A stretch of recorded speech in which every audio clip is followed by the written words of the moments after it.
గత కొన్ని రోజుల నుంచి తెలుగు రాష్ట్రాల్లో కావచ్చు, లేకపోతే మన 2 తెలుగు రాష్ట్రాల్లో ఇద్దరు పార్టీలు లైక్ బీఆర్ఎస్ పార్టీకి కావచ్చు, లేకపోతే అటుపక్క వైఎస్ఆర్సీపీ పార్టీలో లోపల కొమ్ములాటలు చాలా జరుగుతుంది. ముఖ్యంగా మన వైఎస్ఆర్సీపీ తీసుకుంటే జగన్ నమ్మిన బంటు విజయసాయిరెడ్డి గారు వెన్నుపోటు పొడిచారని జగన్ గారు అంటూ ఉన్నారు. అసలు అది నిజంగానే జరుగుతుందో లేకపోతే బయటకు ఒక స్కిట్లా చేస్తున్నట్టున్నారా మీ మాటలో?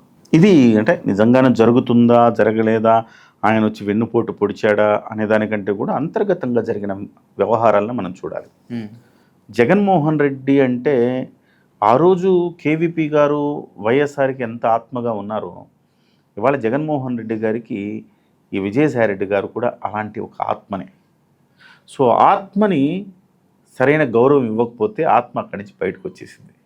సో కానీ అలాంటి బయట ఇంకోటి ఏంటంటే బెంగళూరు ప్యాలెస్లో విజయసాయిరెడ్డిని చితక బాదారు, డబ్బుల దగ్గర ఏదో గొడవ అయింది అని బయట ఒక టాక్ వచ్చినప్పుడు, అంటే అవన్నీ మనకి ధృవీకరణ లేని వార్తలు. అవన్నీ బయట మీరు విన్నట్టే నేను విన్నాను, ధృవీకరణ లేని వార్తలు. నాకు తెలిసిన అంశం ఏంటంటే భారతి గారు సజ్జల రామకృష్ణారెడ్డి గారిని ఎంకరేజ్ చేశారు, విజయసాయిరెడ్డి గారిని డిస్కరేజ్ చేశారు.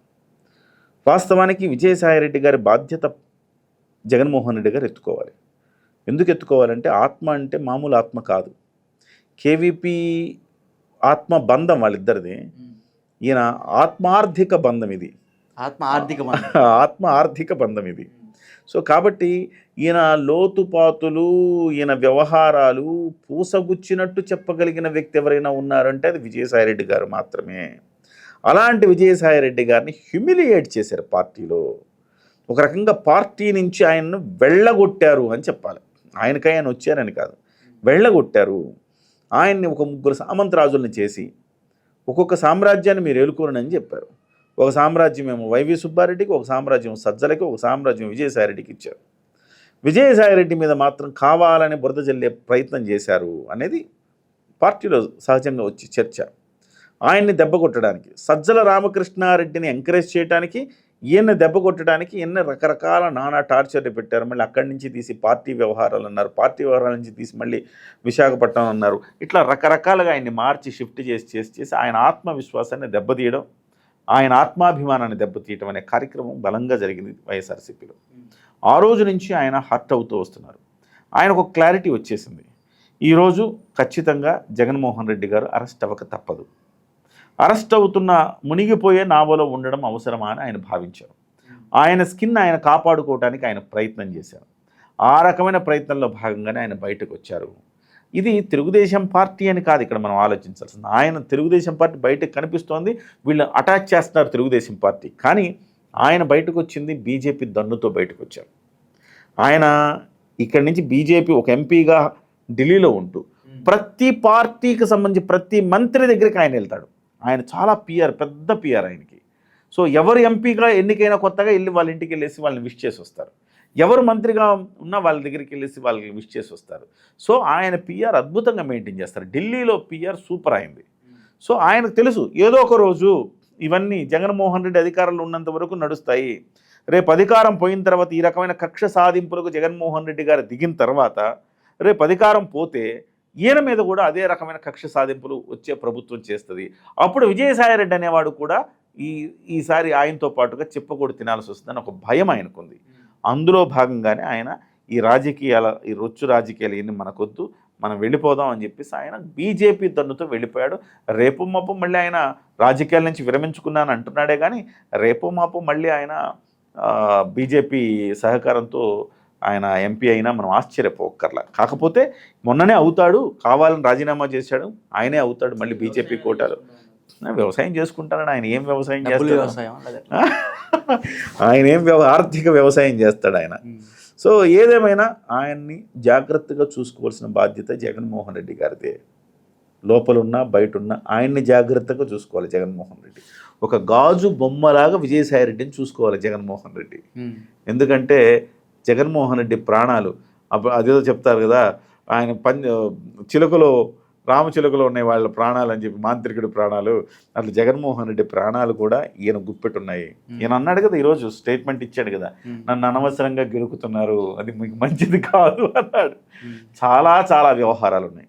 ఈయన అప్రూవర్గా మారితే ఈయన సేవ్ అవుతాడు, జగన్మోహన్ రెడ్డి ఇంకొకసారి ఎన్నికల్లో పోటీ చేయలేని పరిస్థితి ఏర్పడుతుంది. సో అంతటి సంచలనమైన అంశాలు బయటపడే అవకాశం ఉంది. వీళ్ళు ఎక్కువ ఎంత గెలుక్కుంటే అంత అంత త్వరగా ఆయన ఓపెన్ అప్ అవుతాడు. సో జగన్మోహన్ రెడ్డి గారు ఏమనుకున్నారంటే ఈయన బయటికి పంపించి ఈయన బయటికి వెళ్ళిపోయిన తర్వాత ఈయన మీద వెన్నుపోటు అని ఒక ముద్ర వేసేస్తే సో వైసీపీలో ఈయనకు సానుభూతి పెరుగుతుంది అని ఆయన ఆశించాడు. అందుకే ఆయన తెలుగుదేశం పార్టీ వాళ్ళని కలుస్తున్న ఒక వీడియోను కూడా మొన్న రిలీజ్ చేశారు. సో ఆ వీడియోలో ఈయన తర్వాత తెలుగుదేశం పార్టీ నాయకుడు కూడా కలిసి ఒక ఇంట్లోకి వెళుతున్న ఉంది. సో రాజకీయ పార్టీల్లో సహజంగా జరిగే పరిణామాలు ఇవన్నీ. ఒక పార్టీ వాళ్ళు ఇంకో పార్టీ బంధుత్వం ఉంటుంది, స్నేహం ఉంటుంది, రకరకాల వ్యవహారాలు ఉంటాయి. ఇప్పుడు ఈయన పార్టీ నుంచి బయటకు వచ్చాడు కాబట్టి వీటన్నిటికీ బలం చేకూరుతాం. ఎంత డ్రామా అంటున్నారు విజయసాయి రెడ్డిది డ్రామా. ఎలక్షన్ దాకా అరెస్టులు కాకుండా వీళ్ళే కొట్టుకొని బయట ఒక ప్రాపగాండా సృష్టించాలనుకుంటున్నారు. ఇదంతా ఒక డ్రామా అంటున్నారు. దానికి ఏమంటారు? డ్రామా చెయ్యాల్సిన అవసరం ప్రస్తుతం అయితే విజయసాయి రెడ్డికి ఉందని నేను అనుకోను. విజయసాయి రెడ్డి హ్యూమిలేట్ అయిన మాట వాస్తవం. పార్టీలో అంతర్గతంగా చాలా బాధపడ్డాడు ఆయన. సో ఆ బాధపడే బయటకు వచ్చాడు కింద డ్రామా అని నేను అనుకోవట్లేదు. At the same time drama అంటే రాబోయే రోజుల్లో జగన్మోహన్ రెడ్డి అరెస్ట్ అవ్వడు. జగన్మోహన్ రెడ్డి అరెస్ట్ అవ్వడం ఖాయంగా కనపడుతుంది ఇప్పుడున్న సిచ్యువేషన్లో. ఒకవేళ అరెస్ట్ అయితే డ్రామా అని ఎట్లా అంటాం మనం? అనలేం కదా. డెఫినెట్గా పకడ్బందీగా ఉన్నాయి ఆధారాలు మద్యం కుంభకోణంలో. డెఫినెట్గా ఆయన్ని రేపు మాపు జగన్మోహన్ రెడ్డి గారిని అరెస్ట్ చేసే అవకాశాలు స్పష్టంగా కనపడతా ఉన్నాయి. అంటే నేను స్టార్టింగ్లో బీఆర్ఎస్ పార్టీని ఇంక్లూడ్ చేశాను, గుర్తుందా లేదు? ఎందుకు ఇంక్లూడ్ చేశానంటే బీఆర్ఎస్ పార్టీలో ఉన్న ఎవరైతే ఈ కవిత గారు కానీ మరొక వైఎస్ఆర్సీపీలో ఉన్న జగన్మోహన్ రెడ్డి గారి చెల్లి షర్మిల కానీ కేవలం ఎందుకు ఆడవాళ్ళని చాలా దూరం పెట్టేస్తున్నారు? ఆడవాళ్ళు వెంటనే వాళ్ళ పార్టీల మీద వ్యతిరేకం అవుతున్నారు. దానికి ఏం చెప్తారు? ఆడవాళ్ళను బీఆర్ఎస్ పార్టీలో కవిత దూరం అవటానికి, అటువైపు షర్మిల దూరం అవటానికి చాలా వ్యత్యాసం ఉంది. మీరు అబ్జర్వ్ చేయండి. కవిత దూరం అవ్వటం అనేది ప్రేమ లేక దూరం చేయలే కవితని. ఆమెకు అధికారానికి అడ్డొస్తుందని ఆమెను దూరం చేయలే. ఆమె మచ్చ మరక బీఆర్ఎస్ మీద పడకూడదని ఆమెను దూరంగా పెట్టారు. సో ఆమె ఇప్పుడు మద్యం కుంభకోణంలో ఉంది. సో మద్యం కుంభకోణంలో ఉన్నప్పుడు అది బీఆర్ఎస్కి అంటద్దు, అందుకోసం ఆమెను దూరంగా పెట్టారు తప్ప ఆమె మీద ప్రేమ లేక కాదు. ఎంత నేను కుంభకోణానికి పాల్పడితే మాత్రం నేను నీ కూతురునే కదా, నన్ను ఎట్లా దూరం పెడతావు అంటది ఆమె. సో ఇది ప్రజలు హర్షించరని ఆమెను దూరంగా పెట్టారు. వాళ్ళ మధ్య ప్రేమ లేక కాదు, వాళ్ళ మధ్య అనుబంధాలు కరెక్ట్గానే ఉన్నాయి. కాకపోతే ఒక చిన్న చిన్న అలకలు అవన్నీ మాత్రమే కనపడతాయి. కానీ ఇది ఇట్లా కాదు. జగన్మోహన్ రెడ్డి గారి అంశంలో ఒకే కేంద్రం ఉండాలి, అధికార కేంద్రం అని స్పష్టంగా చెప్పారు ఆయన. ఒకే అధికార కేంద్రం ఉండాలి, రాజకీయాల్లో మా చెల్లెలు ఉండకూడదు అని ఆయన గట్టిగా అనుకున్నాడు. లేదు మా నాన్న దాంట్లో నాకు భాగం ఉంది కదా, నాకు ఒక ఎంపీనో ఏదో ఇస్తే నేను కూడా ఉంటాను కదా అంటే ఎట్టి పరిస్థితుల్లో భవిష్యత్తులో ఆమె అడ్డొస్తుందని ఆ అడ్డును తొలగించుకునే ప్రయత్నం చేశారు జగన్మోహన్ రెడ్డి గారు. సో అడ్డు తొలగించుకోవడంలో జగన్మోహన్ రెడ్డి గారు సిద్ధహస్తులు. సో వాళ్ళ బాబాయిని కూడా అడ్డు తొలగించుకున్నారు. ఇవాళ షర్మిల గారు ఆమెను కూడా అడ్డు తొలగించుకునే ప్రయత్నం చేశారు. సో చివరికి అమ్మను కూడా ఆయన దూరం పెట్టారు. సో అధికారం కోసం ఏమైనా చేస్తారని నిరూపించారు జగన్మోహన్ రెడ్డి గారు. కానీ బీఆర్ఎస్కి అట్లా కాదు. సో చాలా వ్యత్యాసం ఉంది అక్కడ. ఇది వేరు అది వేరు. ఇద్దరు చెల్లెళ్ళు ఒకటి కాదు. సో ఈ చెల్లెలు ఇంతకు మించి ఏమీ చేయలేదు, అలకపోతుంది. ఆ చెల్లెలు అనుకుంటే చాలా చేయగలుగుతుంది షర్మిల గారు.